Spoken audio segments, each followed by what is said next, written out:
Here we go, guys. Nyko's story, chapter 17. Can't spoil much, it's a very mental read. Ooh. I just be reading, I try to read a lot of different things. Reading Philip K. Dick right now. Ooh, nice. Like takes you on a trip. That's dope. I love that kind of shit. That's the way to go. Alright, so this is a post-apocalyptic Mad Max story.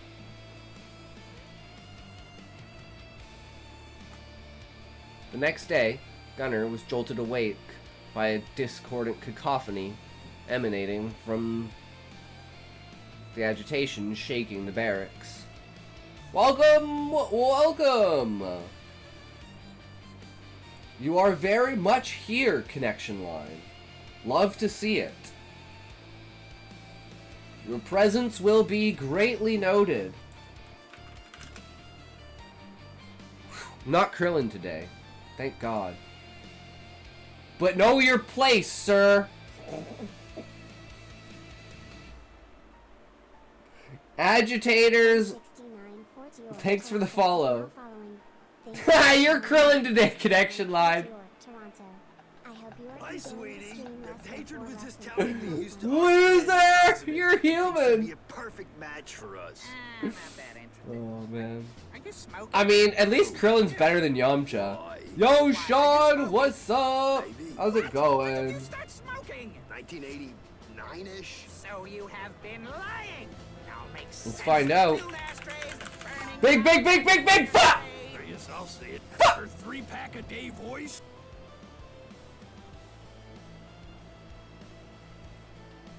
Guys, I think I'm gonna need to start a GoFundMe. That was like, I just stay winning. Jesus Christ. 263K. Why are you so rich, Sean? Give me some money. This is bullshit. Guys, I'm broke as I'm a broke boy. Alright, anyways. He stumbled out of his tent and splashed his face with cold water when he realized a large gathering at the training ground. Approaching out of curiosity, he saw a chained woman surrounded by 2 armed enforcers, with another woman trying to restore calm. Can I speak? Shut your mouths! Right? Maria Morales here has been found guilty of attempted rape and is sentenced to bastinado. I want to know what bastinado is. This is like reminds me of hearing Gamage at the beginning of Expedition 33 and wondering what the fuck a Gamage is. So I got the bad result last time I gambled. Oh, I see. Gift. Nothing. Nice connection line. It should be gift trash. You should be able to gift me trash, guys. And you should be able to, like, build it up in the background. So I have, like, a stack of trash. Just to show how bad of a streamer I am. I mean, Sean, you're gonna be like Beezus. You're gonna hit 1 million and then you're gonna lose it all. Those are pussy numbers. Come on, connection line. Be a man. Get your shit together. Don't be like Muffin. Don't be a little bitch.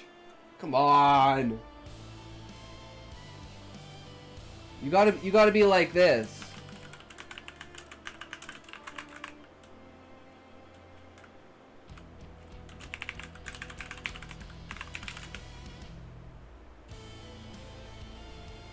Wait, is it the other way around? Oh wait, it's add points? I don't remember the command, it's been so long!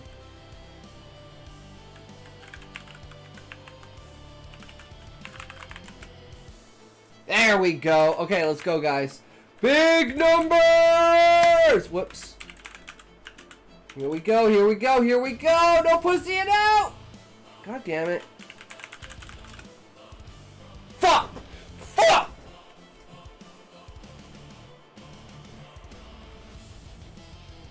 Okay, well there goes my life savings, guys. Shit. Hitak, you are making my day when you lose all your points. You're so mean to me, connection line!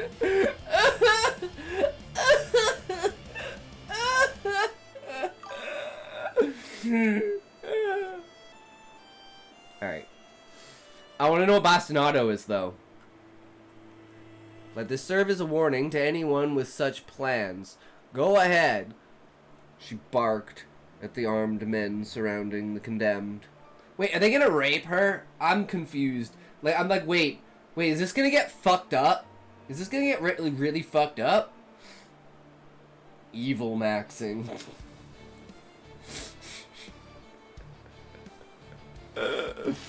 Oh, it's the new thing. The only way to get to the top is to crush everyone underneath you.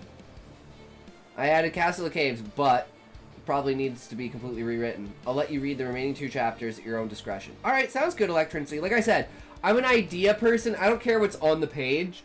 You could literally have notes, like bullet points, on the page as like an outline. Like what Ninja gives me, right? And it's still basically the same thing to me. It's just information, ideas, and a world being built in my head. Because at the end of the day, all I will remember is the story. I won't remember the words on the page. So to me, the words on the page are insignificant. So my beta reading more leans towards what were you trying to stay with the story? And what did I hear from the story? And then that gives more of a, you know, are you vibing? Are you getting off what you're trying to say? Or, you know, are you heading in the right direction? Or are there things that you're missing in there? Or are there things that, you know, you didn't know that you put in there that you should emphasize? Right? Immediately, they began striking Morales, beating her with a brutality that seemed shocking at first glance. The gunner quickly noticed they were holding back. They only slapped her face, and their kicks were delivered with the soles of their boots, not the toes. They avoided causing serious physical trauma. The goal wasn't to kill her, but to punish her. Damn, it's like being stoned, but you can't kill them. I'll let you be the judge of that. Sounds good, Electrancy. I will try my best, and I will give what feedback I can. This is gore of my comfort character. I don't know who these characters are.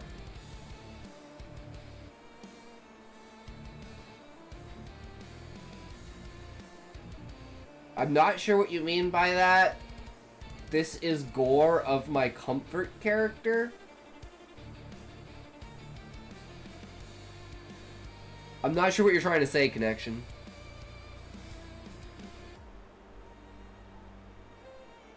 I'm English bad. It's a joke.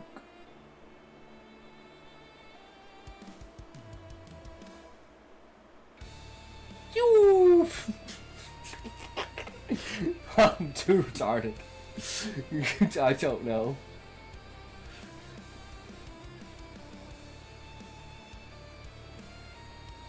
At the end of her sentence, the speaker approached Morales, sprawled on the ground. The young woman was almost pitiable.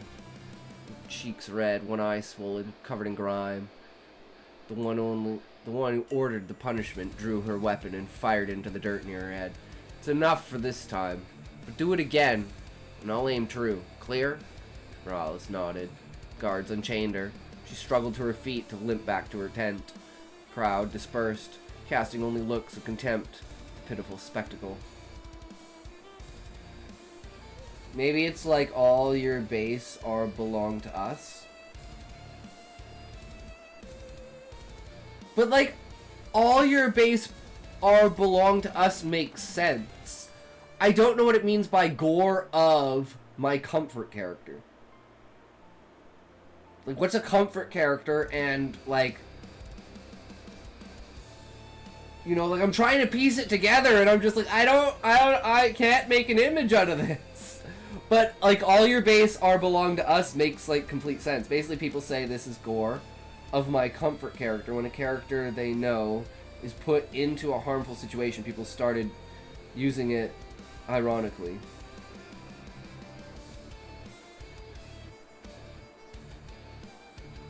I still don't understand where the word gore comes from. Like, what are you trying to emphasize with the word gore? Because in my opinion, like, simply describing someone's injuries is not gore. Gore is hardcore, like, you're describing guts and blood and, like, visceral levels of detail with something. Like, the depth of a bruise. Oh, so it's like oh, okay, I see. So it's like simply your character being in a bad situation is like, to some people, that person being disemboweled. Okay, I'm putting it together now. Yeah, I think I get it. Yeah, okay.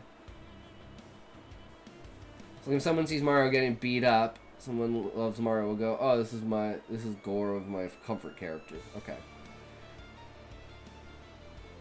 Because character bring them joy and stuff. Yeah, and they're like, they don't want to see that character getting fucked, right? It's like, sometimes it can ruin a good story having it feel like someone, like, if you do it right, it's fine. But sometimes it feels in stories like they just do something to knock the main character down, just to knock the main character down, but it never seems to have any real impact, and seems like it was only there in order for the main character to fall. Right?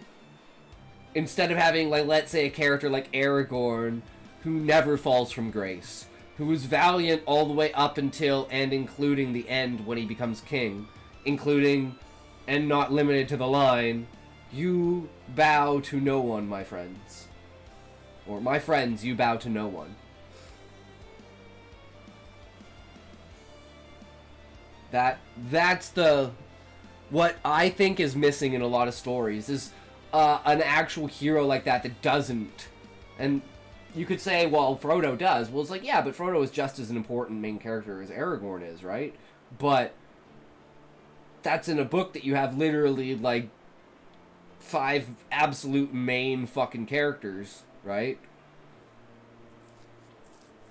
And you're telling basically 2 different positions of stories. Sometimes 3, 4. But,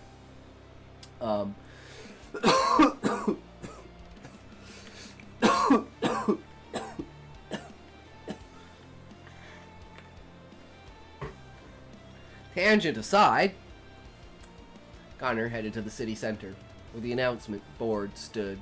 It loomed in the middle of the central square, a baroque mix of wooden planks and iron, nailed with craft paper sheets. Some displayed faces of the dead, others announced simply needs or scheduled drills. The young man eventually found what he was looking for. Hunts were planned to bring back food. He smiled. His M1 Garand was perfect for it, and he was a decent shot, not to mention a skilled hunter, forged by the frozen northern expanses. He turned, ready to report to the hunters, when a familiar face appeared. He froze, as if seeing a ghost. You! Hello, Gunner! Yordis smiled at him. She was different, bundled in a white jumpsuit with its fur-lined hood pulled down over her head. She wore a plate carrier on her chest, thick enough to likely hold an extra steel plate, and clutched a Sako RK-95 TP in her hands. Strange. He'd never seen her with such gear. You here to spy on me? He spat. I won't stop you from following your path. Oh, that's her. I won't stop you from following your path anymore, but I'll watch your back. Why are you so obsessed with sticking to me? 'Cause you're my little wolf cub, and I love you. Gunner snorted, then gestured to her at her equipment. What's all this? Surprise! I've always been part of the Jagerolov? What? That surprises you so much? You have too many secrets. What else are you hiding from me? My mother has a right to her secrets, just like you do. Keep my private life out of this. If you won't be honest with me, we have nothing to say.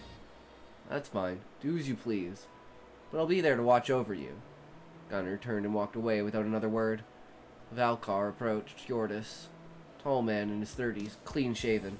His outfit was much like hers, except without ballistic protection. Vorfus A Bofor's AK-5 hung at his side in a sling. He really seems to hold a grudge against you, boss, he said. Don't worry, Simo. Stay out of it, please. It's just between him and me. Yes, boss. Gunner stormed off, fuming. Wandering the streets of Scrapsland, he eventually stumbled upon his old friend Denisovich, Alice, and Rudel. The latter sat slumped in a cinder block, poor Rudel, looking like death warmed over and reeking of alcohol from meters away.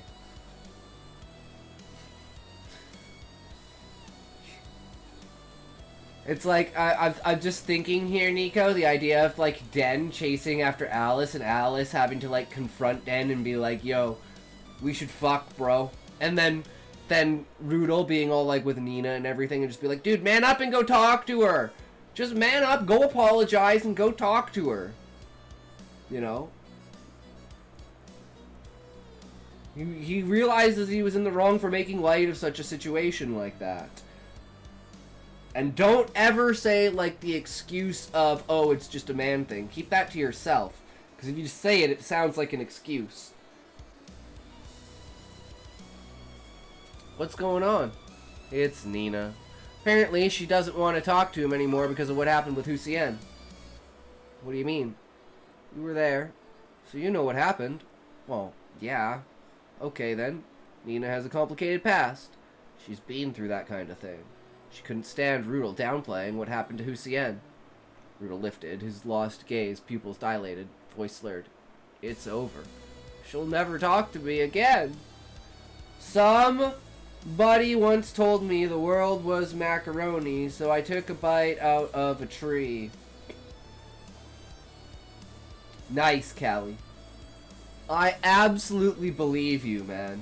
100%.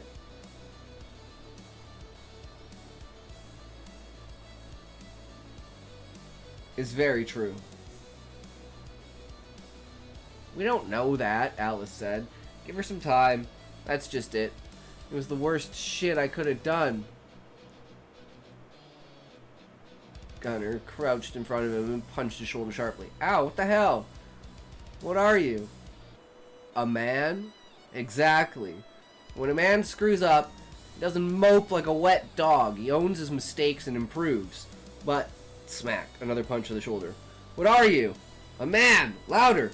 I'm a man! There you go! Now, dunk your head in a bucket of cold water and think about what you're gonna do. Rudel nodded, still wobbly. Smack. What are you? A man! Good! Now up! They hauled him unsteadily to his feet. Rudel staggered, clinging to Dan and Gunner, who each slung one of his arms over his shoulders. Fucking epic, Nyko. Absolutely love it. Hell yeah! What do we do with him? Alice asked. Take him home. He's at the dispensary, right? Alice confirmed. They reached Rudel's small room at the dispensary, where Ludwig raised an eyebrow as they entered. What's wrong with him? Trouble with his girl. He hit the bottle hard. I'm glad you like it. No worries, Nyko. It's the only way it can happen. The best stories are the only way they can happen, right? Dan explained. Ludwig smirked. It's nothing. Life's kicking it. Thanks, kids. I'll put him in the recovery position and keep an eye on him. On the way out, Dan and Alice checked in with Gunner. How about you? What's new? Gunner clenched his teeth, eyes hard. Nothing. My mother is glued to my heels. What do you mean? Since I was little, she's smothered me, overprotected me, stopped me from choosing. Second I break free from her grip, she shows up here like, surprise! I'm in the Jagerolf.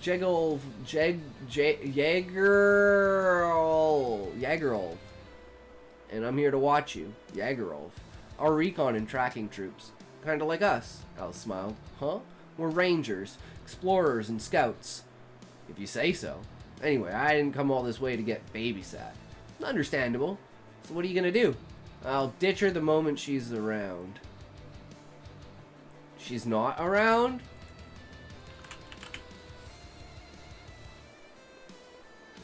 She's coming around the corner in case she can see me. I'm out!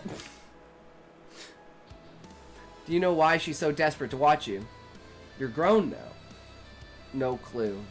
Maybe you should talk to her about it. I don't know if she'll tell me the truth. She hides a lot from me. She'd still try. She's your mom. It's not worth fighting with her, especially on the eve of war. Gunnar looked away, thoughtful. It was true. Right now, battles were raging at the edge of the uninhabitable zones. Something happened. Fjordis was still his family. She'd raised him, cared for him, fed him with love, even if it was excessive. You're right. I'll talk to her. Good luck. Gunnar nodded silently. Wasn't ready to face his mother. Promised himself he'd deal with it later. Sirens tore through the air. Shit, he muttered. Everyone around him jumped. Then the rush began. Weapons changing hands, footsteps pounding through the alleys. Gunnar and the others ran towards the central square, shoving past those still emerging from the barracks. A makeshift platform, a crackling loudspeaker, and Alexander Palachenko bellowing over the chaos. Our border guards are in trouble. Let's go. War rigs up front. Troop transports behind. Divide! Divide! The crowd erupted into motion. Racks were emptied in seconds. Ammo crates splintered under crowbars. Hands reached, grabbed, loaded. Each fighter received 100 rounds, stuffed into pockets or magazines. At the vehicle park, engines were already coughing to life. Old Toyota pickups roared, ready to carry shooters perched in the beds. Belts of 50 BMG ammo passed hand to hand to feed the heavy turrets mounted on the side rails. Motorcycles awaited their pairs, a driver, a gunner. Buses filled with militia armed to the teeth. Where do I go? Gunnar yelled to Den. Find a vehicle. Alice and I are headed to my old man's buggy. Where do I find one? Figure it out, or join your own. Gunnar didn't look further. He spotted a free motorcycle, leapt onto the rear seat, and tapped the driver's shoulder. The man nodded, kicked the starter, and the engine roared. Sharp signal cracked, and the entire convoy tore out of the camp. Wheels spun in the mud, engines howled. Eastern Road became a trail of dust and exhaust. How do I shoot? Gunnar bellowed over the wind. Brace on my shoulder, I'll move for you. Got it. Hours dragged on. The driver was starting to tire. You know how to ride? Snowmobile, yeah. Same thing. Take the handlebars. They swapped at a stop. Gunnar gripped the bars. The controls felt familiar. Don't forget to counter steer. What? Turn slightly opposite. And when it leans, bring it back. Why? No time, just do it. The bike surged forward again, racing behind the armored pickups. The vibrations, the mud splattering, the columns rumble. Everything screamed that war waited at the end of the road. Gunnar had never ridden a motorcycle, but he adapted quickly. Balancing was the hardest part, but speed made it easier. Hours later, a radio call reached those with walkie-talkies. Here's the plan. We split into 2 groups to pincer them, but stay hidden. Let them crash into the artillery we've got in the zone. Send rangers ahead as scouts with Jagerlov. Support to guide the guns. Immediately, the column divided, each following the vehicles ahead. I got another subscriber today! Fuck yeah, Callie! That's what it's all about.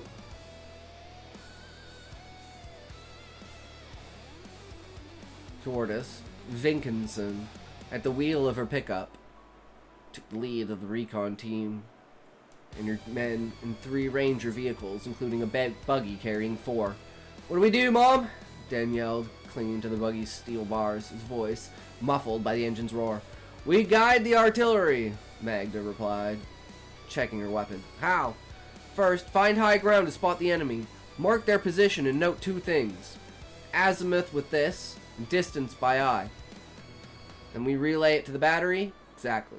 Give our coordinates first so they know where we are. Then the direction.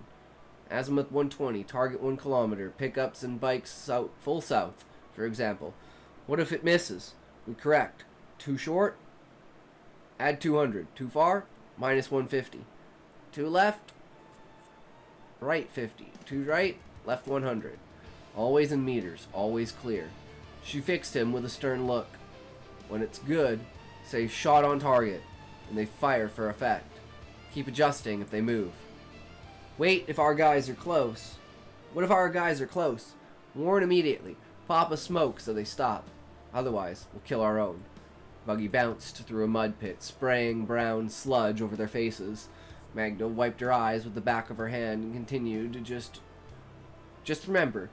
Spot, report, strike, correct if needed, and speak loud on the radio. Roger.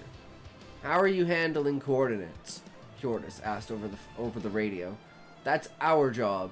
All rangers are trained to read maps. Roger. The scout group was alone now, rolling across the western Russian plain. They were hunting. Den scanned the horizon with binoculars. There. I see them. Holy shit. What? Bogdan yelled from the driver's seat. I see 100 vehicles. How many? Trucks, bikes, everything that rolls far ahead, kilometers away. A grim procession defiled the empty steppe. 156 war rigs, banners drooping, vehicles modified for battle, bristling with spikes and turrets, driven by barbarians, painted with bones, skulls adorning their hoods. We can't handle them, Magda screamed. We have no choice. If we fall, Scrapsland falls. Den, I'm on it, Dad, the young man yelled, hands on the radio, headset over his ears. This is Scrapland Recon Group. Do you read? He broadcast. This is artillery battery in position. We read you. We're at 51 degrees 47 north, 39 degrees east, near a town marked Voronezh on the map. Got it? Back from shower. What did I miss? Not much, just Nyko's story. But that's okay, you're getting to the good part, Fish. This is where the battle is beginning. We need fire. You're too far. Lure them to us. We're at 50 degrees 1434 north, 36 degrees 1528 east, near Kharkiv. Roger. Den cut the call. Dad, we're too far. We have to draw them in. Fire a flare. You sure? Yes. Warn the rest of the group. Den altered their war convoy to the threat scale and trajectory, then fired a flare skyward to mark their position.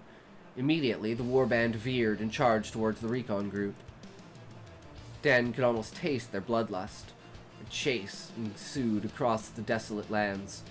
At the buggy's wheel, Bogdan, European invasion? It's an Asian invasion of Europe. This is the Horde. They're on the boundaries and the borders of Scrapsland. So now Scrapsland is basically creating a warband, but they're basically extremely outnumbered. Because everyone underestimates how much of the Horde there is. The Horde is the Asian, barbarians. They're like the savages that are coming into Europe, and basically they destroy everything in their wake. Think of Genghis Khan storming across Asia, right? You do not want to be any part of this.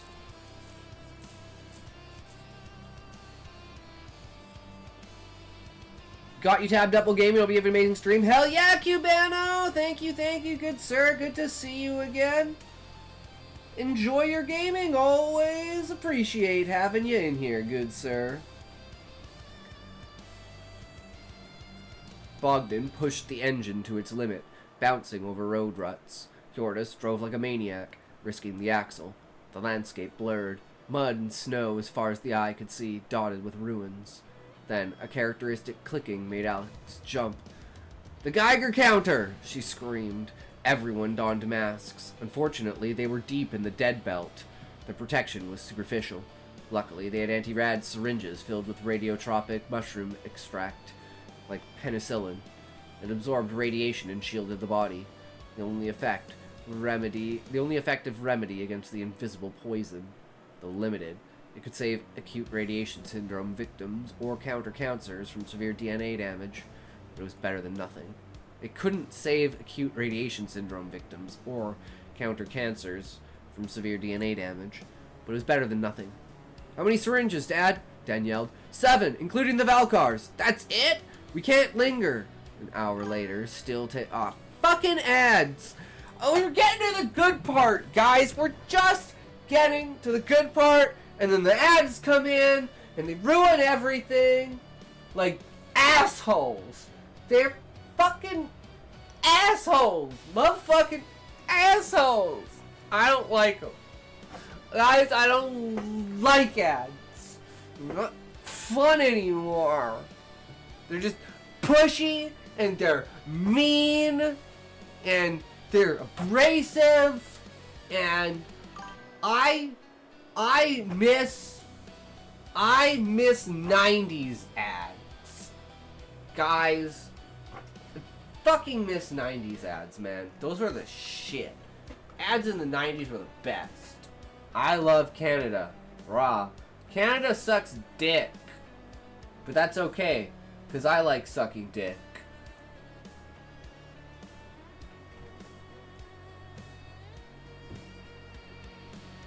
Choke time!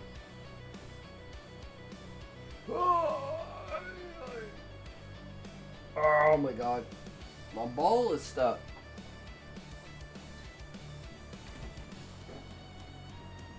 That almost became a two-hander.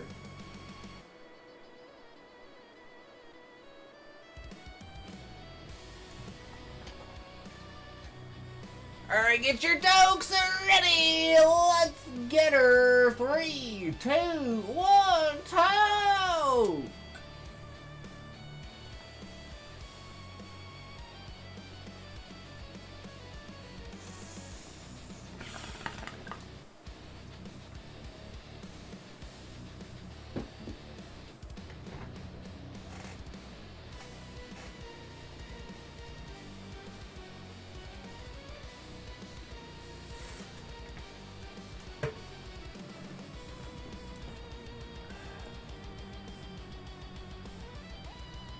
An hour later, still tailed by the horde, Den grabbed the radio. Scrapsland's recon to artillery battery. Do you read?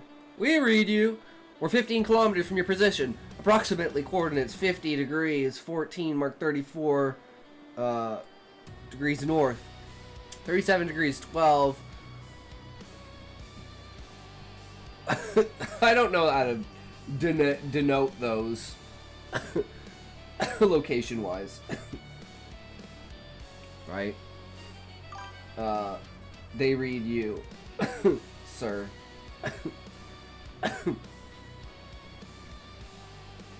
I'll read your mom, Fish.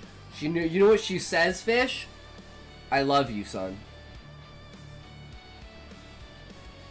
She's a wholesome woman. Target, enemy motorized column, 3 kilometers east of my position. Azimuth 090 degrees, range 3,000 meters. Oh wow, good one. Hell yeah. Your mom's so fat she baked me cookies all day long. Roger. Minutes later, shell from the sky. Correction, 200 meters right, add 100 meters. Next shell hit about 50 meters ahead of the column's lead. Fire for effect, Den yelled. Moments later, a rain of fire crashed onto the horde. Each detonation boomed like an organ chord, a symphony of apocalypse. The chaotic tempo of explosions, punctured by the whistling descent of shells, formed a cataclysmic score. It was a concerto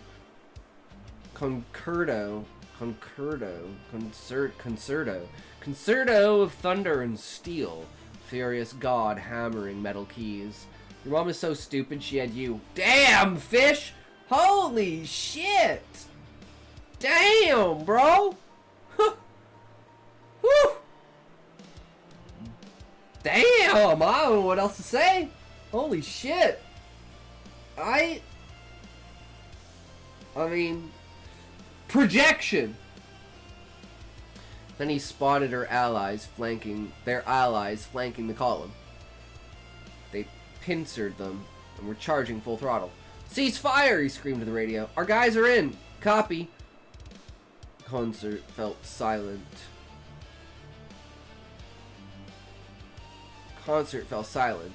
Convoy clash began. Yo, Bob's so stupid she sued SpaceX for not including the other letters of the alphabet.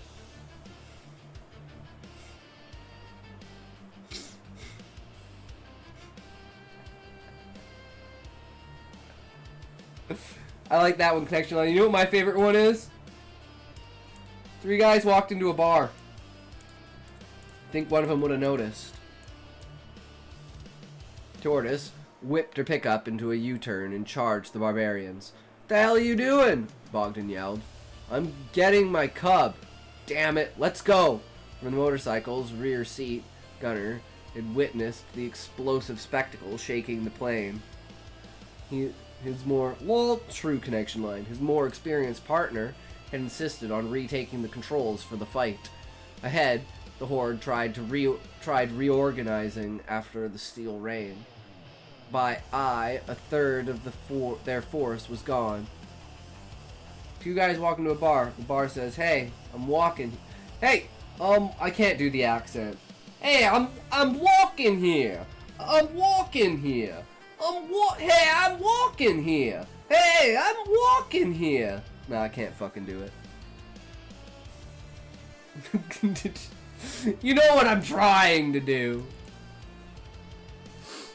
His more experienced partner had insisted on retaking the controls for the fight. Ahead, the Horde tried reorganizing after the steel rain. By a third of the force was gone. Trucks gutted, pickups charred, dozens of bikes reduced to smoking wrecks. Now it was his and his command's turn to charge into the fray. "You ready?" the driver yelled. "Burning hot!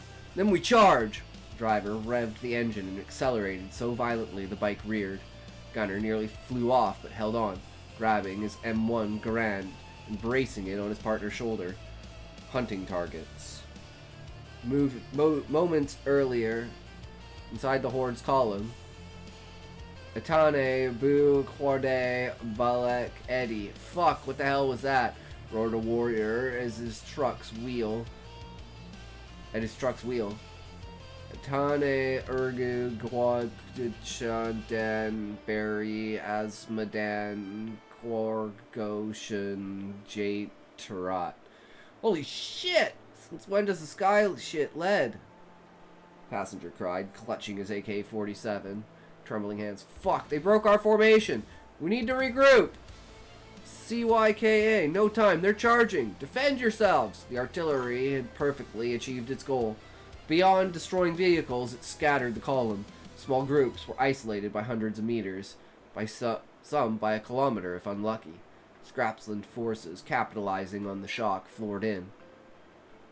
They had 2 minutes to engage before the enemy recovered. The clash was brutal. The European forces split to assault the most isolated groups. Machine guns wailed their dirge, spewing their deadly guts. The Horde drowned in a torrent of bullets. They tried to fight back, but you don't battle a tsunami, you endure it. For future reference, CYKA is a Russian swear, usually pronounced ska. The only Russian word I know is bleh!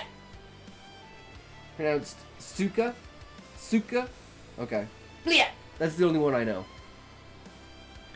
They tried to fight back, but you don't battle a tsunami, you endure it.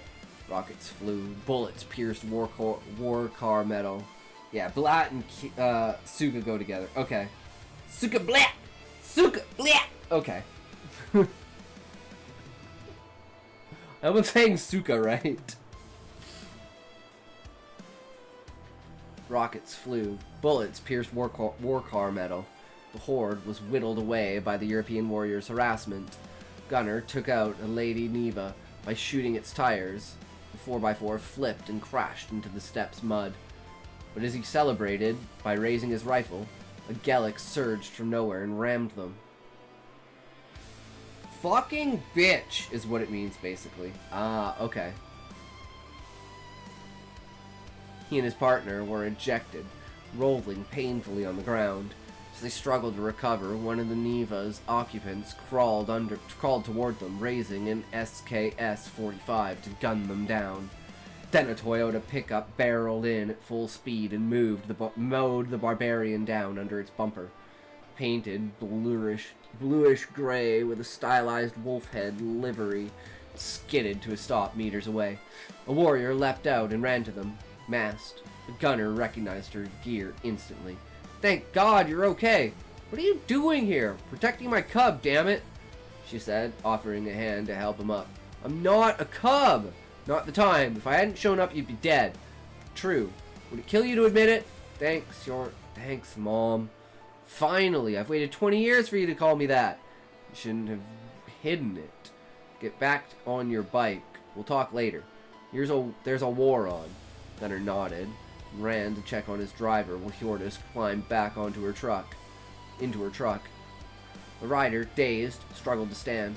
Gunner rushed to help, but the man waved him off. "Cover us! I've got this! You sure? Shoot instead of talking!" Gunner obeyed, taking a firing position while his partner stood and restarted the bike. A barbarian on a Honda XR 250 charged, machete raised to decapitate them. Gunner didn't aim. He emptied his clip. 8 rounds flew. The rider collapsed. All the bullets missed! Fuck! Spikes swerved, nearly hitting the young man. Gunner didn't waste time. Racking the bolt to reload. His partner signaled they were good. Gunner jumped to the rear seat, and the bike sped off towards the war. The fighting lasted hours. Vehicle wrecks littered the steppe. Hours of shooting, driving, surviving. In the end, the horde retreated, despite the urge to pursue and annihilate. Orders came to let them escape.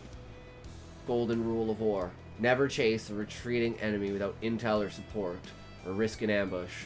Exactly, they might be fleeing on purpose. Instead, orders were to collect the wounded and dead, and for survivors, salvage as much gear as possible. Chris AM! Yo, yo, yo, what's up, brother? How's it going? W! True, brother, true. Exhausted, Gunner tended to the wounded. Luckily, medics had joined the fight, buying time for the injured. But while tightening a tourniquet beside Rudel to check the patient's vitals, he heard a gunshot, a pistol round, close enough to cut through the wounded's groans. A woman was executing horde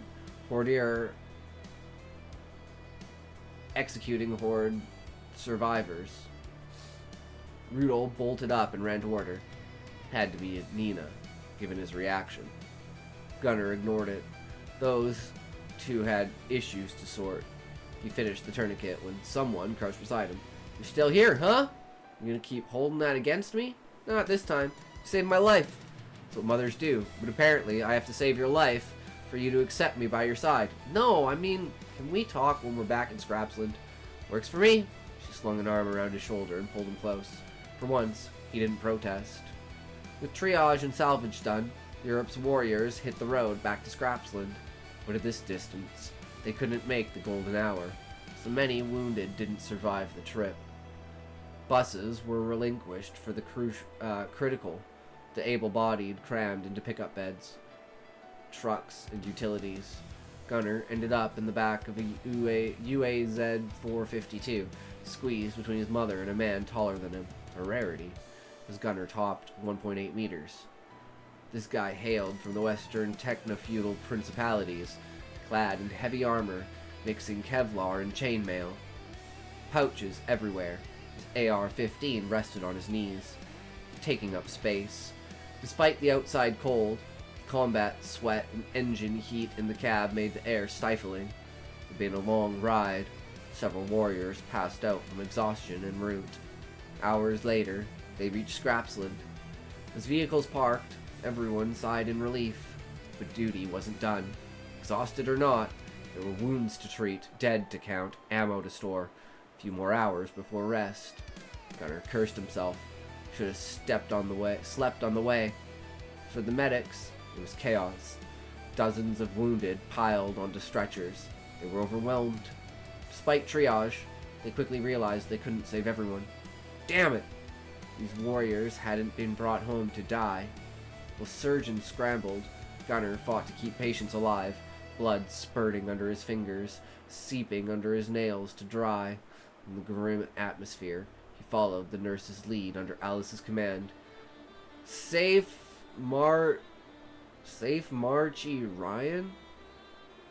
She yelled. What? Safe is good. You check airways and control bleeding. This one's struggling to breathe. Let me see. Poor guy had taken a bullet to the jaw.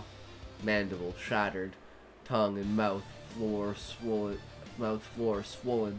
blocking his trachea. Alice didn't hesitate, pulling a cutter. What are you doing? Emergency cricothyroideotomy. That's like the stabbing thing where you release pressure from their chest, right?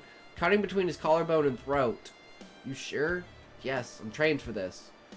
Well, yeah. It's like if someone's choking, you can, like, basically puncture here, right? And then they can breathe. If you can't, like, Heimlich whatever's out of their mouth. Could save their life. Well, Alice handled the patient. Fatigue hit Gunner like a wall. Yeah. He sat, waiting for it to pass. But it didn't. Seeing him sway, Hjortis approached. You sure you're okay?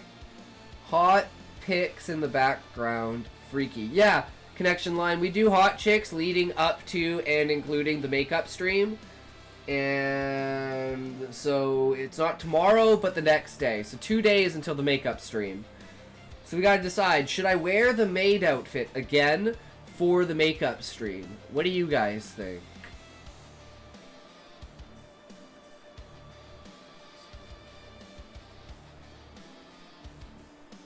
Because I don't know what to wear yet. I haven't picked out an outfit. Gunner, you can barely stand. It's your first war. Push too hard, and you'll do more harm than good. Mom, go rest. But she's right, Alice added. You're in no shape to do this right. Okay, I'm going. Gunner stood shakily before leaving. Hjortis told him they'd talk tomorrow. For the others, the evening's chaos dragged on. Damn, Nyko, this was a fucking epic chapter. The artillery and everything like that was so well done. I love that shit. And it's like, now they're gonna get like maybe a false sense of security. Because I bet you. So think about this. This is what I'm thinking, Nyko. This is what I think. So, there was the main convoy from Scrapsland, right? And then there was like Den, Alice, and the recon team, right? Now, let's extrapolate that and say the 150 vehicles that were there in the front, that was the Horde attacking, that was like the recon team. Then there's like 1,000 vehicles, 1,500 vehicles, waiting in the back line for the recon team. Like, that's what I am imagining. The scale of, like, how big the Horde is. So everyone's gonna be, like, celebrating that they beat off a Horde raiding party, not realizing that wasn't the raiding party, that was the scouting party. The recon party. That's a fucking scary thought. I don't know if I'm on the mark with that, but like that's just where my mind goes when I think of the Horde. I'm like, oh, you guys think you right? Yes! Yes! Striking out in a reverse world is messed up. I think you'd like it. Okay, that sounds interesting, Sean. Striking out in a reverse world is messed up. That one is on Scribble Hub. I'll have to check it out. Reverse world. What do you mean? What's it like reverse world? Is that like male and female like swapped? Like the cultural aspects and identities of femininity and masculinity? Is the Kick viewers story up next? Like Guyana only on crack. Ah.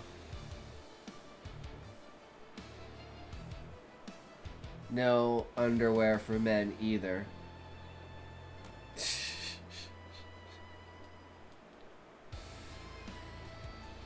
The only problem with that is then you walking around with your you know your stiffy flailing. So they're freeballing while wearing skirts. Well, I can tell when you're horny. That's what the panties are supposed to be for, so you can fucking talk so you can't have that happen.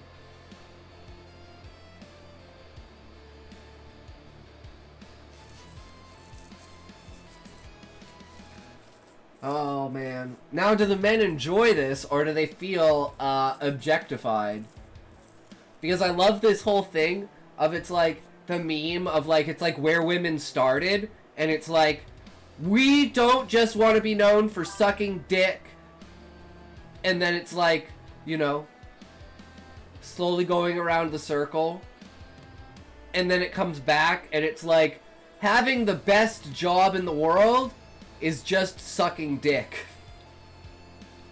And it's like you've come fucking full circle. Say normalize nudity, but I find clothes hotter than nude. I like I might be broken. I genuinely don't find naked people attractive. It turns me off at times. Connection line, I absolutely agree with you. In like Asian cultures, for instance, nudity is not sexualized. Nudity is like normalized in a way, especially in Asian cultures, right? Where it's like, to me, do you know what one of my favorite porn tags is? CF and M.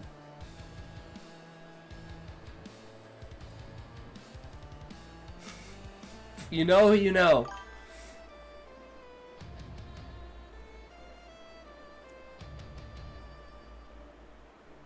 Is bro landing me on ball knowledge?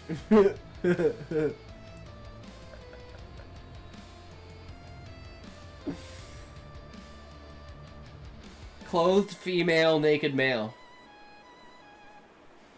Because women with clothes on are way fucking hotter. Leaves more to the imagination, you know. Being naked is just boring.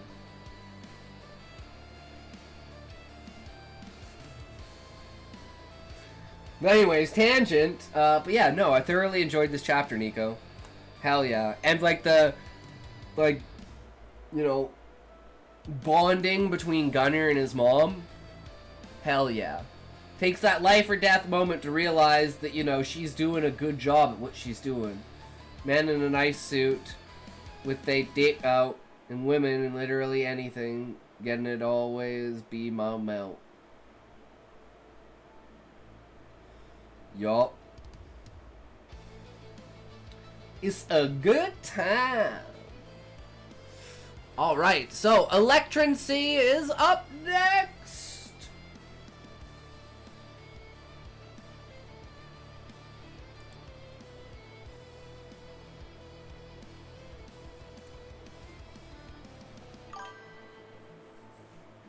Electric Icy Eye, Icky Eye, Icky Eyes. Your name Hassan reference. Electrancy? Oh my god. Shockgate, Collargate. Oh my god, too fucking funny. That'd be hilarious. That would be hilarious. Oh my god. I can see it now! Where did this go? God damn it. Okay, what? This one. This is the revised version. And we want Electrancy.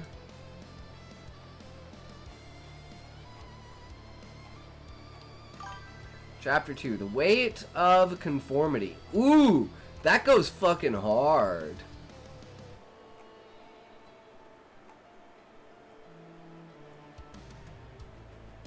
I love it.